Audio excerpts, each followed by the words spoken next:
Run it again. We're done here. A single flashlight beam cuts across the wet asphalt. It's 11:47 p.m., and the grandstands are empty now, just metal ribs and discarded cups rattling in the wind. The only sound is the ticking of cooling engines in the transporters and the distant whine of a street sweeper dragging its brushes along the pit lane. Inside the scrutineering bay, a race official kneels and presses a gloved thumb into a strip of black that shouldn't be here. "Run it again," someone says. A technician feeds the sample into a small lab scanner.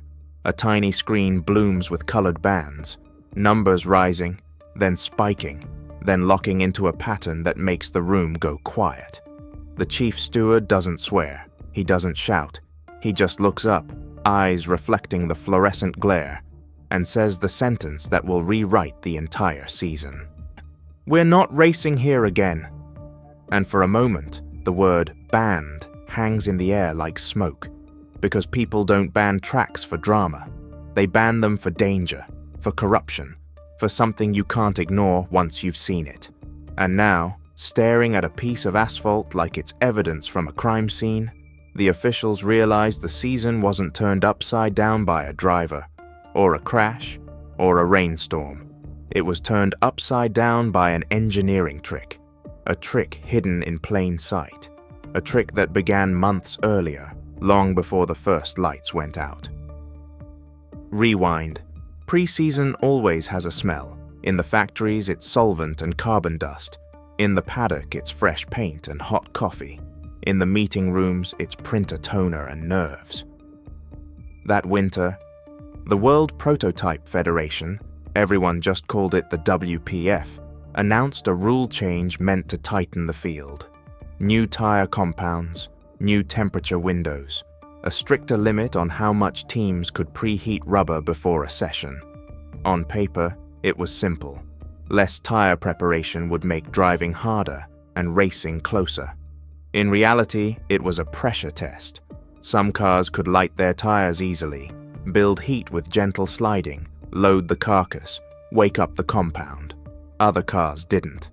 They were too efficient, too clean. They cornered like they were on rails until, suddenly, they weren't. They understeered for 3 turns, then snapped without warning because the tire never reached its happy place. Orion Motorsport was that second kind of team. They weren't slow, they were frighteningly fast, when everything lined up. But the new tires didn't line up for them. At the first winter test, their lead driver, Nico Armand, climbed out after an 8-lap run and said, "It's like driving on cold glass." He tried to laugh when he said it. Nobody laughed back. Orion had money. Orion had talent. Orion had the sort of aerodynamic efficiency that made rivals stare at photos and curse under their breath. What they didn't have was a tire that came alive quickly. That's when Dr. Mara Klein became the person everyone suddenly wanted in the room. Mara wasn't famous. She wasn't a TV personality or a social media darling. She was the kind of engineer who spoke with a calm that made people lean in, the kind who could turn a mess of numbers into a story with motives and consequences. Her job title was Vehicle Dynamics Integration Lead. What it meant was this: when the car didn't behave, she was the one who had to explain why. At Orion, she was known for one thing above all. She didn't just solve problems, she solved them sideways. There are 2 ways to win a championship. You can build a car that's great everywhere, or you can build a season. The second way is quieter. It's spreadsheets and logistics. It's understanding where you'll be strong and where you'll survive. It's taking advantage of 1 or 2 weekends that can swing the entire year. For Orion, one weekend stood out like a loaded dice. Vespa Bay, a coastal street circuit that ran at night, wrapped between glass towers and old stone warehouses. Salt air, harbor lights, in the sound of engines bouncing off concrete walls so closely you could feel it in your teeth. The track had a reputation, glamorous on TV, brutal in real life.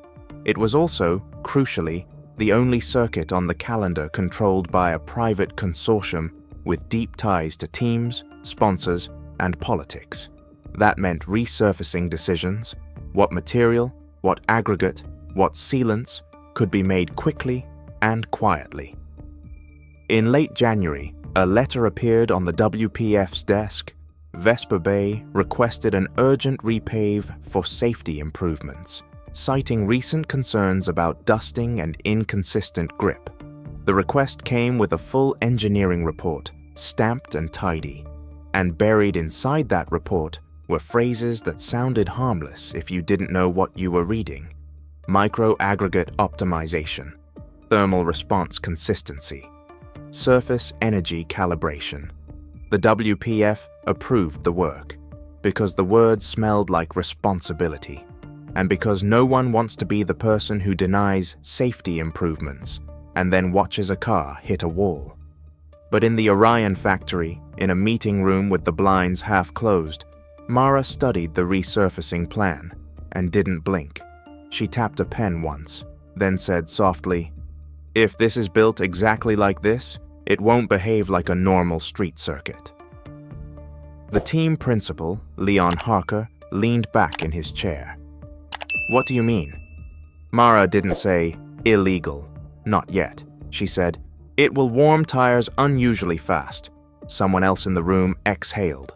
A tire engineer asked, "How fast?" Mara pointed to a section of the map, a pair of tight corners feeding a long straight. "Fast enough that the first lap becomes a different sport." And for Orion, that difference wasn't just helpful. It was everything. The trick wasn't magic. It wasn't a secret button hidden under a steering wheel. It was materials science.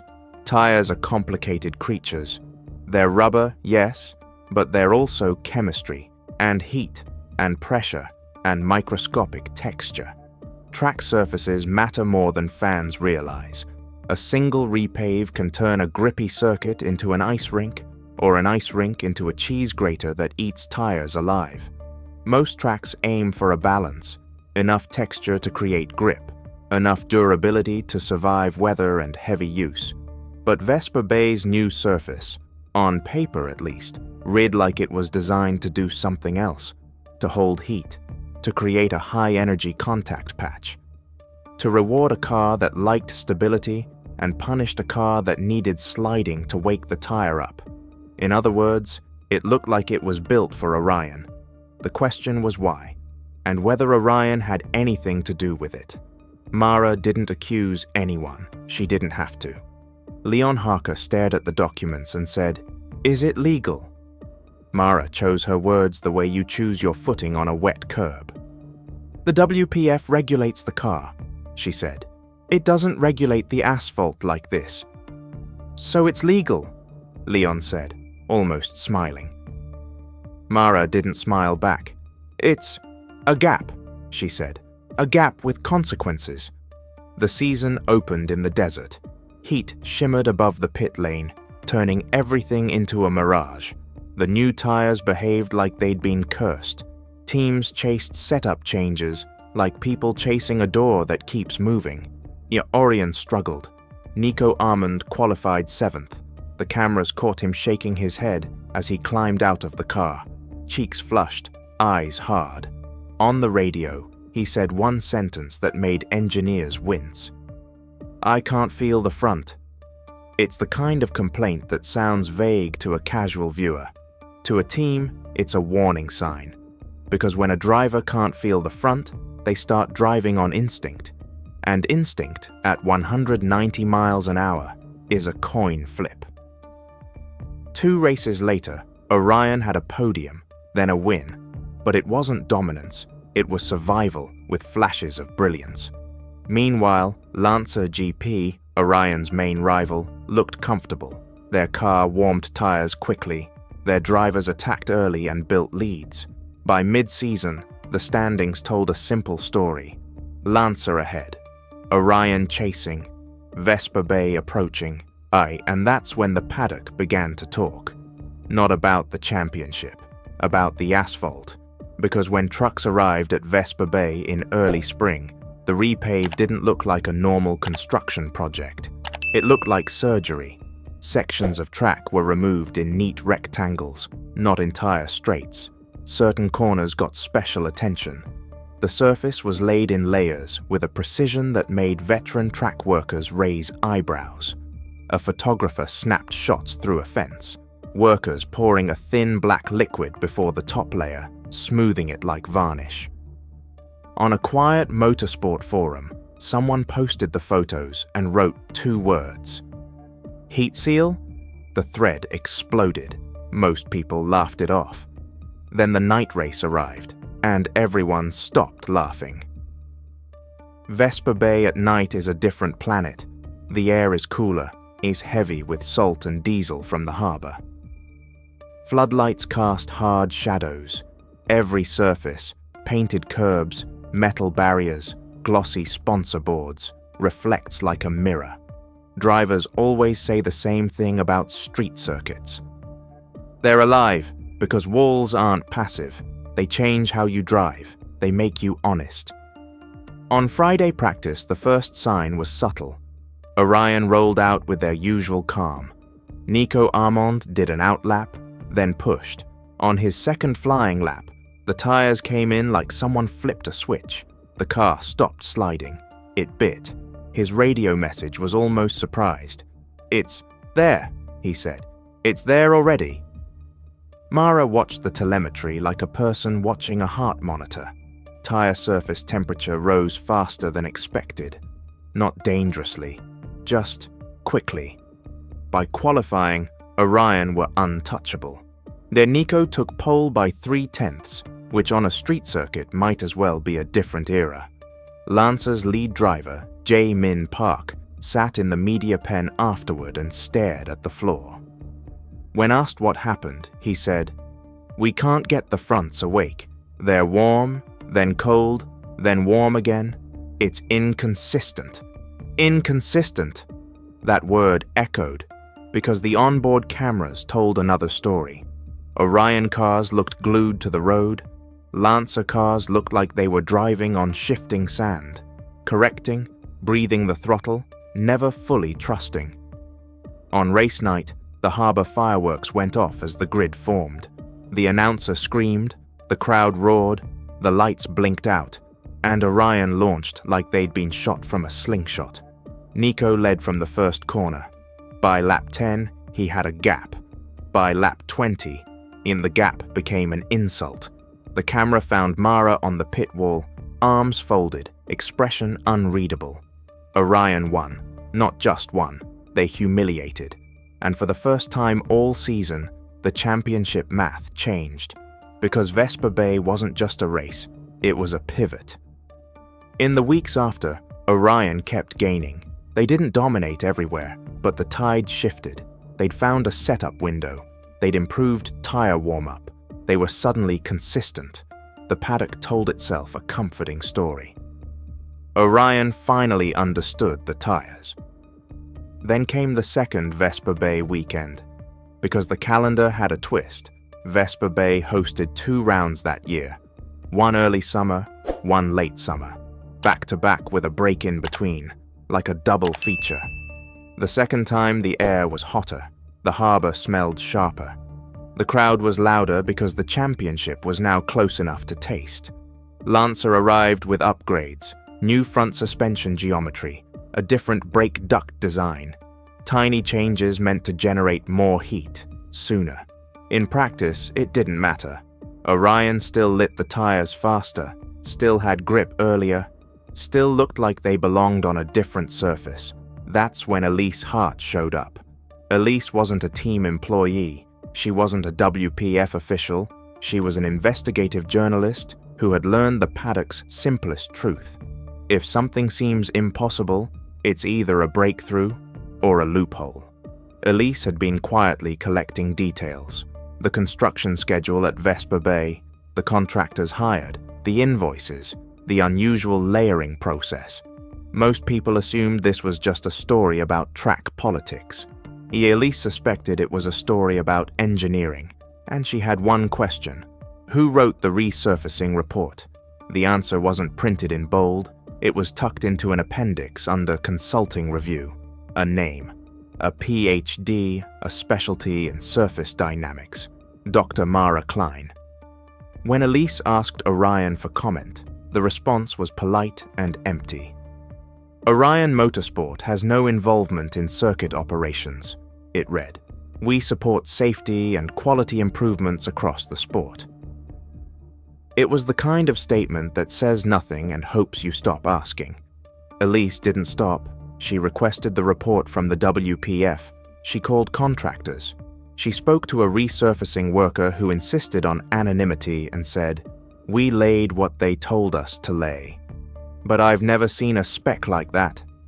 She spoke to a tire technician from a midfield team who said, "It's like the road is preheating the rubber." And she spoke to a former WPF inspector who said one sentence that landed like a stone. The cars are regulated, the venues, not so much. By the time the second Vespa Bay race weekend arrived, Elise had a draft article with a headline too dangerous to publish without proof. The track that picked a winner. She needed evidence, not rumors, not vibes, evidence. That evidence was going to come from something every fan forgets exists, track sampling. After every race, the WPF takes samples, not because they suspect sabotage, because they suspect normal wear. They test for petroleum contamination. They test for debris. They test for consistency. Usually it's boring. Usually it stays in a file, but at Vespa Bay, the samples began to look odd. A small, repeatable spike in thermal retention. A surface energy reading higher than standard repaves. Not enough to scream, enough to whisper. The WPF's materials lab wrote it up as within tolerance. Then, on the second weekend, a crash changed everything. Lap 32. Jae-Min Park, chasing Nico, clipped the inside curb at the tight left that fed the long straight, the exact place Mara had pointed to months earlier. The car snapped, not because he made a huge mistake, because the grip changed. A patch of track, just a patch, behaved differently. The car hit the barrier hard enough to make the crowd go silent, then loud in a different way. Medical teams ran. Engines idled. On the broadcast, you could hear someone in the booth whisper, "That looked strange." Jay climbed out, shaken but walking. And as the camera followed him, one detail stood out. He wasn't angry at himself. He was staring at the asphalt like it had betrayed him. The race finished under tension. Orion won again. The championship lead flipped, confetti fell, sponsors cheered, and in the background, WPF officials walked the crash site with flashlights, not to check barriers, to check the road. One official scraped the surface lightly with a tool. A thin film came up like peeled skin. That was new. That was wrong. The chief steward ordered extra samples, more than usual, from more places, including the tight left that fed the straight, including the heavy braking zones, including the corners where Orion's tires always came alive first. By midnight, and the samples were in the scrutineering bay. By 11:47 p.m., the scanner had its answer. Something in the asphalt was engineered to behave in stages. A top layer that offered normal grip at low temperature, and beneath it, whether by design or by accident, a layer that retained heat in a way street circuits typically don't. It wasn't a heater, it wasn't a wire, it was a material choice, a sealant formulation, a blend, the kind of thing you can describe in a report as improved durability, the kind of thing that, under racing load, becomes a competitive weapon. And suddenly, the season's biggest question wasn't about drivers, it was about intent. The WPF did something rare. They called an emergency hearing. Teams were summoned, track officials were summoned, contractors were summoned, Orion was summoned. The paddock, usually a place of whispered rumors, became a place of hard stares, because everyone understood what was at stake. If the track was manipulated to favor a team, then wins weren't wins. They were gifts, and if wins were gifts, then the championship was not just contested, it was contaminated. On the morning of the hearing, Mara arrived early. She walked through a corridor of cameras and didn't flinch. Her hair was tied back, her badge hung straight. Her face looked like a person who had decided, long ago, to never show panic in public. Inside, the room was cold, air conditioning buzzing, plastic water bottles sweating on the table, a projector screen waiting like a blank verdict. The WPF's lead materials scientist presented first. He didn't dramatize. He showed graphs, thermal retention curves, surface energy readings, microscopic images of the aggregate. Then he said, "This is not a typical resurfacing signature." A team representative from Lanza asked, "Is it within regulation?" The scientist paused. "The regulations," he said carefully, "do not anticipate this." In other words, the rulebook had a blind spot. Elise Hart sat in the back row taking notes like her pen was a scalpel. Then Orion were asked to speak. Leon Harker stood. He said what team principals always say when cornered. He spoke about safety, about innovation, about the sport's evolution. Then, inevitably, someone asked about the report, about the appendix, about Mara's name. Leon turned his head toward her. "Mara provided a technical review," he said, as if it were nothing more than proofreading. The room didn't buy it. Because engineers don't get their names on major resurfacing specs for proofreading. That's when Mara stood. And the season, in a way, held its breath. Mara didn't deny her involvement. She didn't even try. Instead, she did something that surprised everyone. She told the story from the beginning, not as a scandal, as a problem. Vespa Bay had a genuine safety issue, she said. Dusting, surface inconsistency. It was producing unpredictable grip changes. That is dangerous. No one argued with that. Street circuits are notorious for it. Mara continued. "I was asked to consult," she said. "I recommended a surface design that would reduce that inconsistency." A WPF official asked, "And did you consider how it would impact tire warm-up?" Mara's pause was small, but it was there. "I understood it would change it," she said. "Change it how?" Mara looked at the graphs on the screen, then said, "It would broaden the operating window." Broaden, a polite word. A word that can mean help everyone, or help one team more than others. A Lancer engineer leaned forward. "Did Orion have access to the final surface spec before anyone else?" he asked. Leon Harker objected. The chair overruled him. Mara answered. "We knew the design direction," she said. And suddenly, the room understood. They didn't need a smoking gun. They had a roadmap. Here's the twist that changed everything. The WPF's investigation didn't find a secret agreement signed in blood. It didn't find an envelope of cash. What it found was something more modern, more plausible, and in some ways more unsettling. A collaboration. A chain of reasonable decisions. A series of emails about durability, a phone call about safety, a consulting review, and at the end of that chain, a track surface that behaved like a competitive tool. Mara's intent, she argued, was safety. She spoke about unpredictability, about reducing sudden grip changes, and then quietly, she said the line that made even Orion supporters shift in their seats. "I knew Orion would benefit," she said. "I believed it would benefit everyone. I was wrong about the degree." Wrong about the degree. That's where engineering becomes ethics, because in a sport where hundredths of a second decide careers, degree is the entire universe. And if you're watching this now, ask yourself something.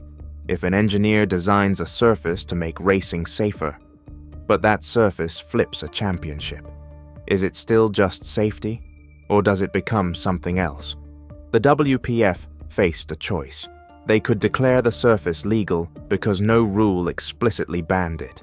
or they could declare it unacceptable because it violated the sport's principle of fair competition. Sports often pretend they are purely about rules. In reality, they are about trust, and trust is a fragile thing. In the days that followed, the WPF released their decision. Vespa Bay was removed from the calendar immediately. Not suspended, not under review, removed. The official statement used careful language. Non-standard resurfacing characteristics. Unforeseen competitive impact. Safety concerns following incidents. But everyone understood the subtext. The track was banned. Orion were penalized. Not because their car was illegal, because their advantage was. The points from the 2 Vespa Bay rounds were voided. Just like that, the standings shifted again. Drivers who'd celebrated on podiums watched those moments evaporate into paperwork. Fans who'd screamed themselves hoarse felt like they'd been sold a story that wasn't true. And the championship, what looked like a triumph, became a question mark. The human fallout was quieter than the headlines. Jae-Min Park, the driver who crashed, didn't sue the track. At least not at first. He publicly said he was glad to be alive. But behind the scenes, medical assessments began, and insurance lawyers started asking their own questions. Sponsors called team principals with voices that sounded friendly and cold at the same time. How could this happen? The contractors at Vespa Bay said they followed the spec. The track consortium said they approved it for safety. Orion said they didn't lay the asphalt. Mara said she consulted. And the WPF, in the end, said the simplest thing. We should have known, because if a rulebook doesn't cover something, that doesn't mean it's harmless. It means the sport hasn't caught up to its own cleverness. For Mara, the consequences were personal. In the weeks after the ban, she stopped appearing on the pit wall. Her badge still worked, her contract still existed. But the energy around her changed. Engineers who'd once asked her for advice avoided eye contact. Not because they hated her, because they were scared of what she represented. The moment when intelligence becomes a liability. In the moment when innovation becomes suspicion. At a private meeting, Leon Harker reportedly offered her a choice: stay and become a silent figure in the background, or leave and become the story. Mara chose neither immediately. She took a leave, not announced, just gone. In a sport that moves at insane speed, absence is loud. The championship finale arrived with a bruise on the season. No, the final track on the calendar was a traditional circuit. Wide, flowing, honest. No walls inches from mirrors. No harbor lights. No strange asphalt. Just cars, drivers, tires. Lancer arrived with a narrow lead, regained after the Vespa Bay points were voided. Orion arrived angry, because in their minds, they'd earned those wins. Not with a hidden engine mode, not with a secret device, with speed, with preparation, with a track surface that had been approved. But the sport doesn't care about how clean your hands feel. It cares about whether the race felt clean. In the finale, Nico Armand drove like a man trying to outrun a shadow. He was brilliant. He was aggressive. He took risks that made commentators gasp. But Lancer's car, finally in its comfort zone, was just enough. Jae-Min Park finished second. The other Lancer driver finished fourth. And when the checkered flag fell, the championship belonged to Lancer. On the podium, confetti fell in the classic way. But the smiles looked strained, because everyone knew the season would always be remembered for a track that got erased. A championship that had been rewritten. A question that never fully goes away. What is fair when engineering can change the world under your tires? Months later, Vespa Bay sat quiet. The barriers remained. The grandstands remained. The sponsor signs faded in the sun. Seagulls perched on the catch fencing like they owned it. The banned track became a ghost. Local businesses complained. Hotels lost bookings. Politicians blamed regulators. Regulators blamed the consortium. And deep in WPF headquarters, the rulebook grew thicker. New regulations appeared, surface specifications, mandatory transparency around resurfacing, independent testing, limits on team involvement in venue engineering. The sport did what it always does after a scandal. It learned. But learning doesn't undo what happened. It doesn't change the moment Nico Armand celebrated with fireworks over the harbor, only to see that wind stripped away. It doesn't change the sound of Jae-Min Park's car hitting the barrier. It doesn't change the way trust fractures when the ground itself becomes suspect. Because here's the uncomfortable truth. In modern racing, the battlefield isn't just the car. It's the environment, the tires, the track, the assumptions everyone forgets to question. The season turned upside down, not because someone broke a rule, but because someone found a place where the rules were silent. And in that silence, a track became a weapon. A banned track, not remembered for its glamour, not remembered for its skyline, but remembered for the night a flashlight found something in the asphalt. And the sport realized, too late, that engineering doesn't always live in the garage. Sometimes it lives under your feet. And once you understand that, you'll never watch a race the same way again.